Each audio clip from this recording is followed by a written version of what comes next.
تجدون في مربع التطبيقات واحد منهم يوتيوب.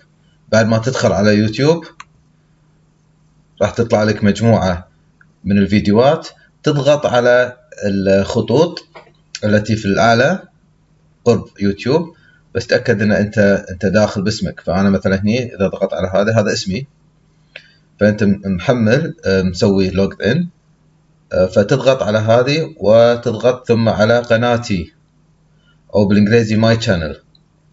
فمجرد ما تضغط عليها، اذا ما عندك قناة راح ينشئ لك قناة. فالان يسألك استخدم يوتيوب باسم عبد الله المطوع، فهل انت موافق على انشاء القناة؟ فانا اوافق، فاضغط انشاء قناة. الخطوة اللي بعدها فأحمل الفيديوهات بالشكل هذا. فإذا ضغطت على تحميل راح أرفع الفيديو،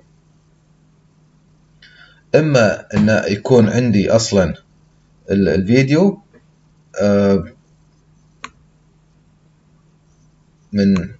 من فيديوهات وأخذه وأرميه مباشرة. يعني شلون؟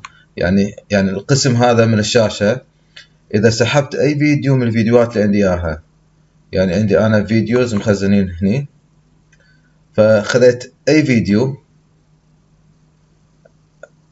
خلينا نقول مثلا هذا الفيديو،